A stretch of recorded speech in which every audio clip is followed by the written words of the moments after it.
ไม้ที่มันเน่ามันผุแบบนี้ถึกแล้ว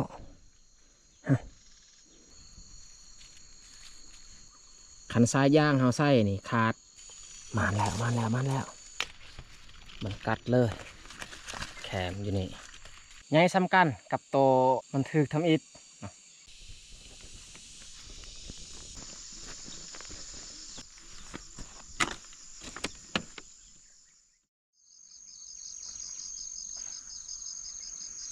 กราบทักทายสบายดีพ่อแม่พี่น้องเบิดสู่คู่สู่คนสำหรับวันนี้ข่อยกะย่างเข้าไปยามแห้วยามแห้วที่เบายูบเพิ่นเฮ็ดไว้แต่ว่าตอนนี้เบายูบกับบ่ได้อยู่บ้านเบายูบกับออกไปเฮ็ดเวียกนำบริษัท2-3 วันก่อนเพิ่นไปก็เลยวันนี้คอยมายามเบิง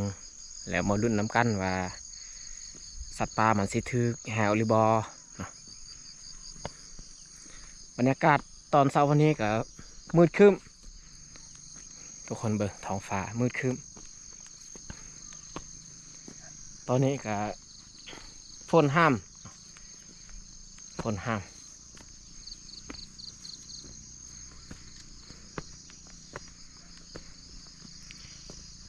วามใกล้แฮวที่เบายูเพิ่นเฮ็ดนี้ประมาณ5 ลักจากบ้านไปหาแฮวเอาง่ายๆก็คือแฮวที่พ่อเพิ่นเฮ็ดปีกายพ่อเฮ็ดปีกายแล้วก็เบายูมาซ่อมแซมเฮ็ดไม้ใส่ดามไม้ใส่แฮวไม้ทรายไม้เบิด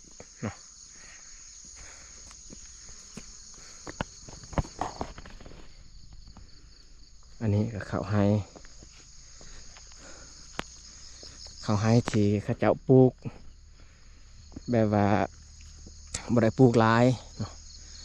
แนวพันธุ์เขาเจ้าหากระได้แนวพันธุ์ที่เขาเจ้าว่า5 เดือนนี่สามารถเก็บเกี่ยวได้เนาะเขาก็เลยปลูกน้อยนึงถ้าว่ามันแม่นแท้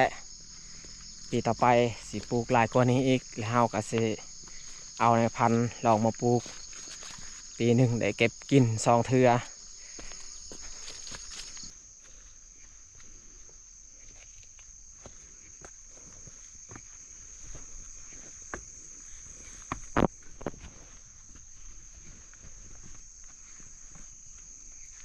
เห็ดคันไดแบบนี้นี่แบะบ่สามารถปีนสลายแบะมันมักไปไกลขนาดเจ้าของเพิ่นก็เข้าให้เลยเพิ่นปะเกิบอยู่นี่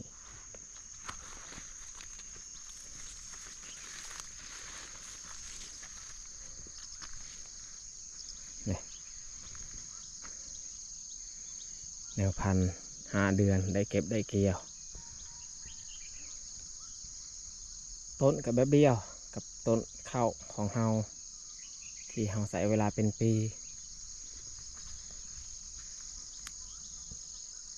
แต่ว่าบ่เห็นเจ้าของเพิ่นหรือว่าเพิ่นเสียหญ้าอยู่ลุมสุดบ่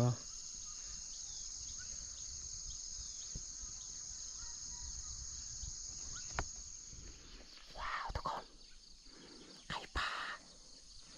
พดไข่ปลา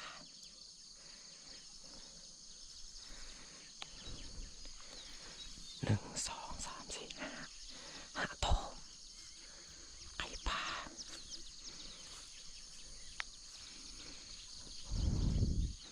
แต่ว่ามีปืนนี่มีโอกาสเราจะได้ยิงแล้ว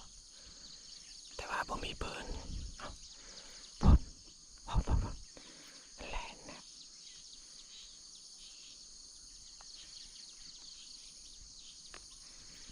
ตอนเช้าๆนี่ไก่ป่ามันออกหากินจะไล่เอาพอไก่ป่าตอนเช้ากับตอนแรง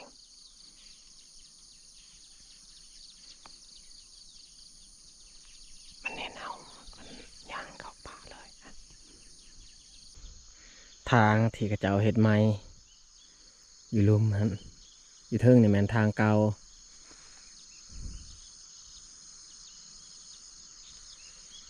แหวที่เขาจะมายามก็วันนั้นแหละ ให้ปีก้อนเนาะให้ของพวกเฮานี่แหละ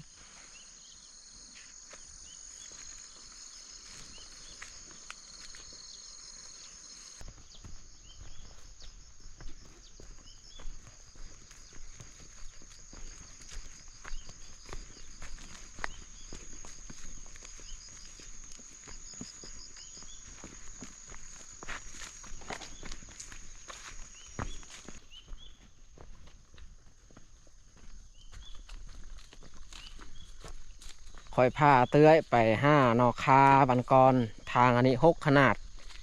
แต่ว่ามากครั้งนี้นี่ข้าเจ้าได้ทางเส้นทางไปแล้วแค่นี้เกิบหรือว่าทรงเฮาบ่เปียกมาครั้งก่อนนี่เปียกเบิดเลยตอนเช้านี่น้ำหมอกหรือว่าน้ำฝนมันติดใส่ใบไม้ใบหญ้า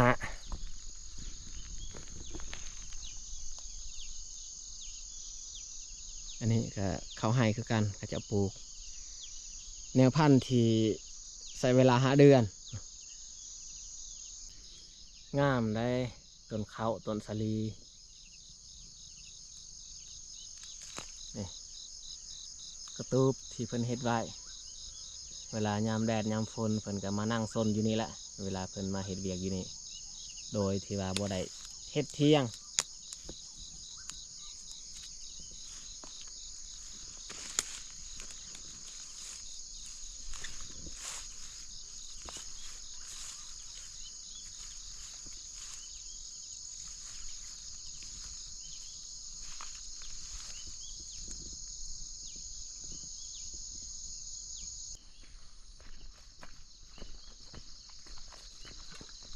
เบื้องนี้เพิ่นยังบ่ทันเสียหญ้าซ้ํ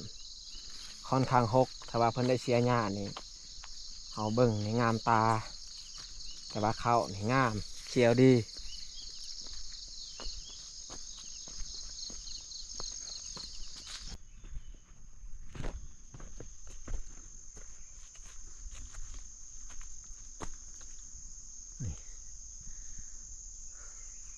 ต้นแปลกที่กระเจ้ายังบ่ทันตัดเอาไปเฮ็ดเทือนเฮ็ดซานต้นใหญ่เนาะหรือว่ามีสิ่งที่มาพามาไอ้ซังเนาะที่บ้านเฮาถ้าว่ามีอันต้นไม้ใดก็แล้วแต่ถ้าว่า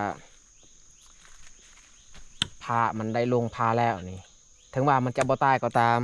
พวกเฮาจะบ่เอาไปเฮ็ดเทือนเนาะขลำมันบ่ดีหั่นแหละเนาะคันต้นได้แบบพาแล้ว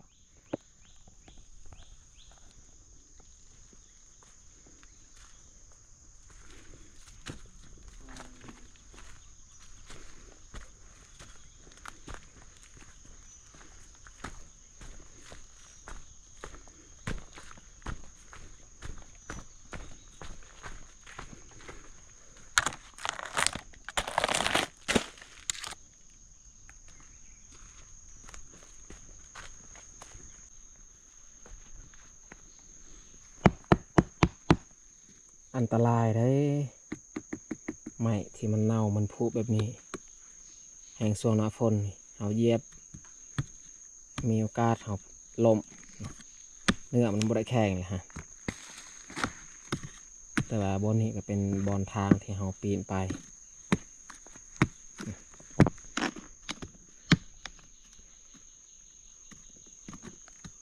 ไม้ที่มันล้มมันทับอยู่กลางทางไม้มันตายร้อน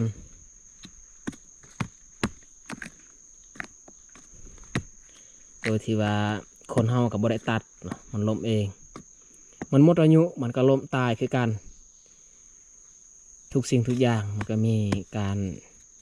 ตายไปเนาะถึงว่าเราบ่ได้ตัดบ่ได้หยังมันก็ตายอยู่ดีมันแก่เกินไปแล้ว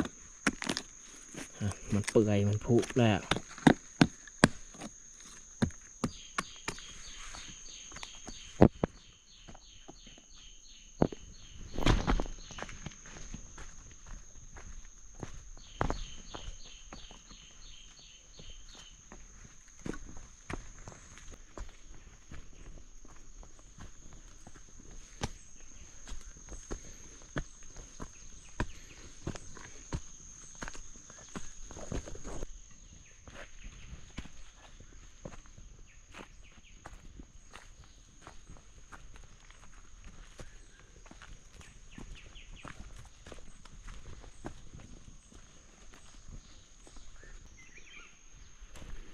อันนี้แหละ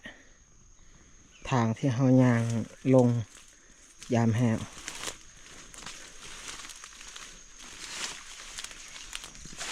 โอ้ยหก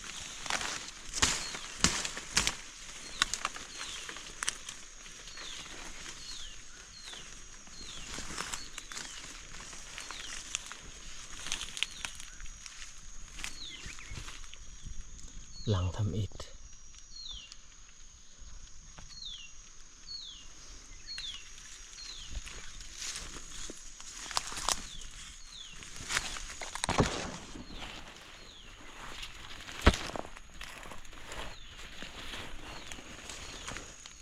หลังที่สอง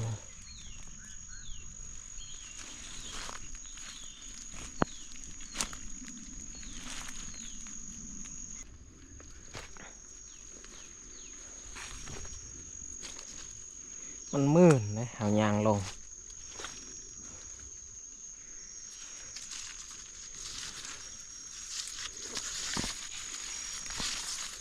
ปีกายที่พ่อใส่แฮวอยู่นี่ได้เม็ดตัวหนึ่งนู่ก็ได้หลายโตอยู่ได้3-4โตเม็ดตัวหนึ่ง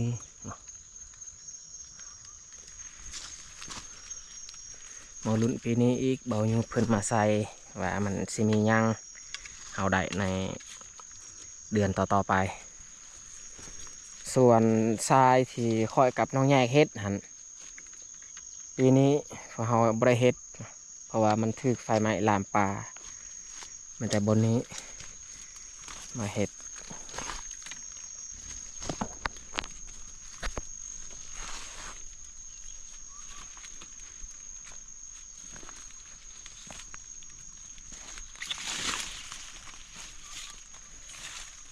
ใส่แห้วเก่าแบบนี้นี่เรามาซ่อมแซมไหมเอาทางเนี้ยบนนักปันไดคือเบาหยุดมาแปลงนี้ก็ไม่แต่มือเดียวแล้วเลย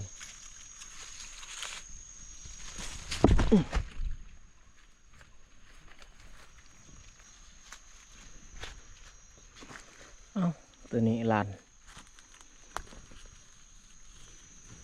โอ้ยดามอันนี้มันดึงบ่สุดบ่แห้งสัมคันมันน้อยอันนี้คันมีสัตว์ป่าทึกเหมือนกับหลุดง่ายนี่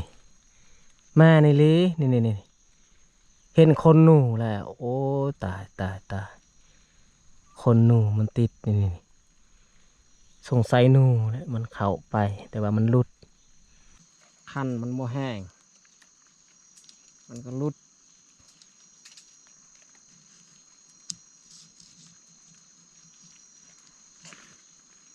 ห่างคืนอีก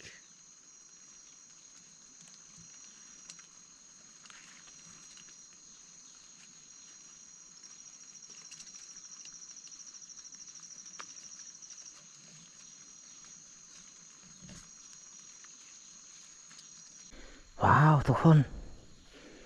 ถึงแล้วยังตัวเป็นๆเลยหนูหรือว่าอ้นบ่ในใจคือซีเมนอ้นบ่เห็นหางมันสั่นอ้นแน่นอนเลย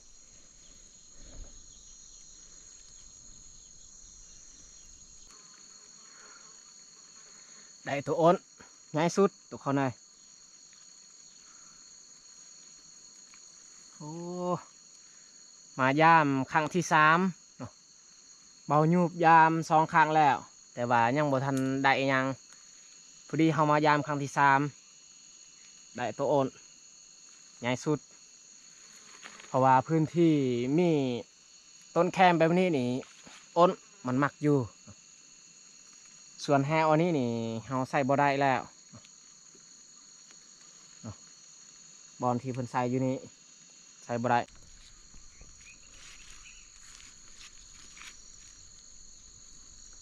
ใหญ่สุด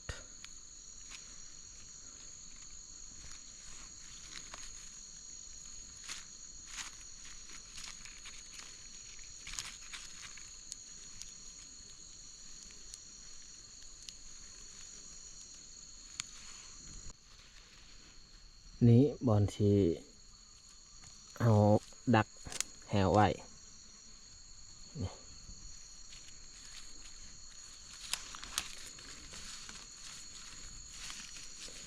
ไม้ที่เราใส่แหวไว้อยู่นี่ก็บ่เห็นแล้ว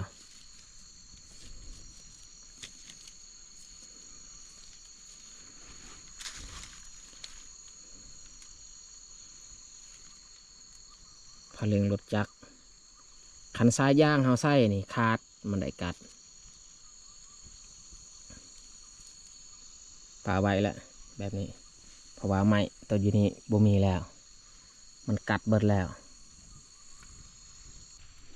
นี่หลังนี้ก็ลั่นเลยนะแล้วหลังนั้นก็ลั่นหลังนี้เนี่ยมันกัดเลยอันนั้นคันนี่มันกัดคันเพราะว่าเอาอยู่เพิ่นสักอยู่นี้มันถือลังอยู่เทิงแต่เขาเสียบไม้อีกหลักอันนี้เรียกว่าคันอันนี้แล้วจึงคอยห่างไว้อยู่นี่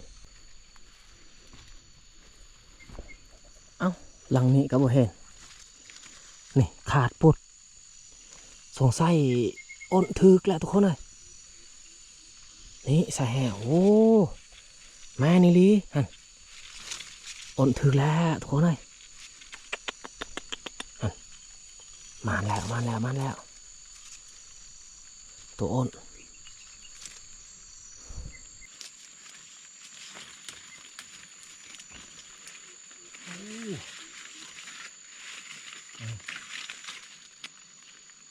ใหญ่สุดเลยทุกคนเลยอ้นอันนี้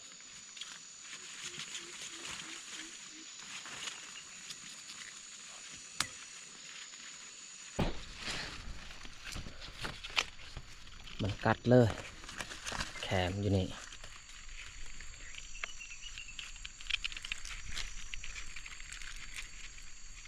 ใหญ่แล้วสักนี้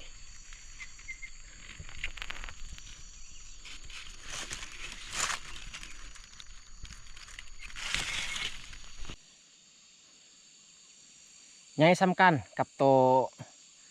มันถือทำอิฐโอ้หากระยามซ้ำเถือได้แบบนี้ก็มีแห้งปีกายพอเฮ็ดนี่ส่วงใหม่ๆนี่บ่ถึกบัดมันด้นเก่าๆนี่มันถึกแต่ว่าปีนี้เบาอยู่มาซ่อมแซมใหม่แปลว่าทรายตัวเก่ามันจะบ่ตัดไม้แบบแปลกๆใหม่ๆมันก็เลยกะมาอีกอย่างกับบริเวณนี้นี่ต้นแคมลายอ้นก็ลายโอ้ทุกคนเลยใหญ่สุดเลยไม่แต่เฮาสิมัดบอลเดียวเลย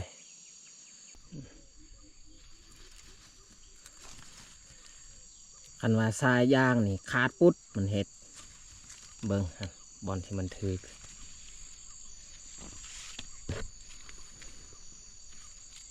ใส่แฮวก็มาแต่บอลนี้นี่มันกัดแต่ได้นี่มันกัดแล้วมันกัดใส่แหวแต่ว่าโบขาดไม้นี่ขาดปุดแต่เขาสิใส่อีกนี่ตัวนี้นี่ยังใส่ได้ตัวมันถึกอยู่เทิงหันบ่ได้เลย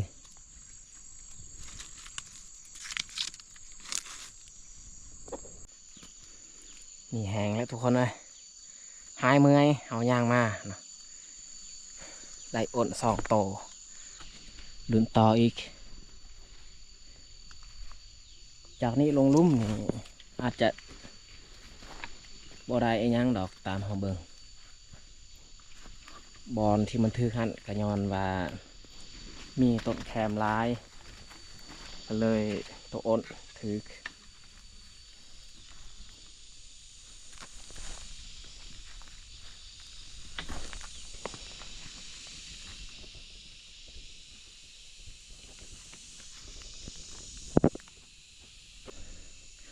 หลังนี้ก็ลั่นซื้อบ่ถือ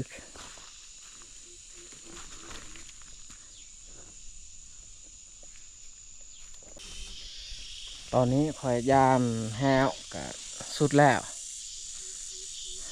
ได้ผล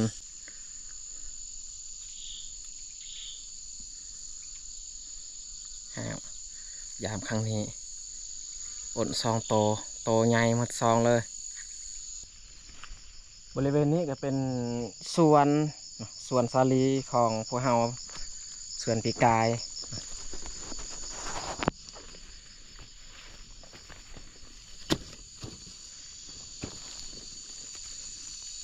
เอ้าอยู่นี่ก็ยั่งได้แฮว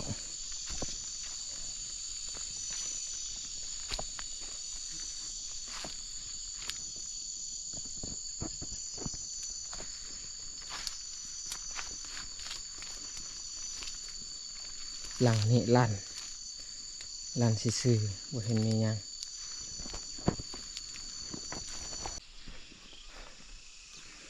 มาหอไทยอีกทุกคนเลย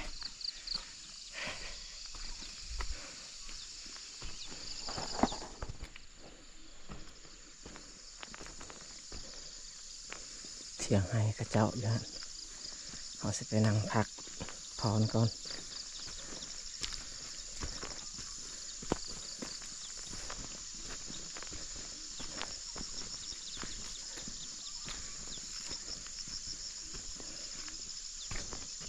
ทางที่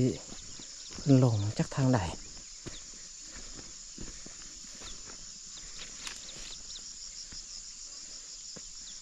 โอ้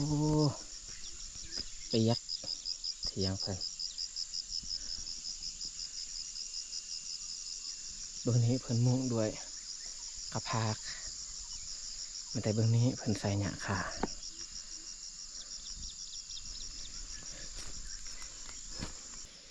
เข้าให้เพิ่นงามเลยอันนี้ก็แนวพันธุ์ที่เพิ่นใส่เวลา5 เดือนคือกันปีนี้นี่ครอบครัวในหมู่บ้านเฮานี่ค่อนข้างหลายคนที่ปลูกแนวพันธุ์ที่ใช้เวลา5 เดือนสามารถเก็บเกี่ยวได้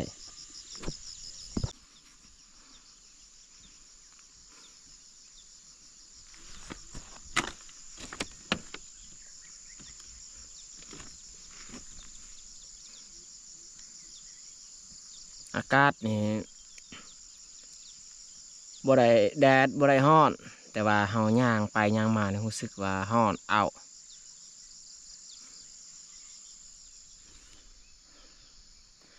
ผู้เฮ็ดให้อันนี้นี่คนเดียวเลยมันแต่เมียเพิ่นมาเฮ็ดอยู่นี่ผัวก็บ่ได้เฮ็ดลูกก็บ่ได้เฮ็ดเพราะว่าผัวเพิ่นหรือว่าลูกๆเพิ่นไปเฮ็ดให้ทางอื่นมันแต่เมียเพิ่นเฮ็ดอยู่นี่คนเดียว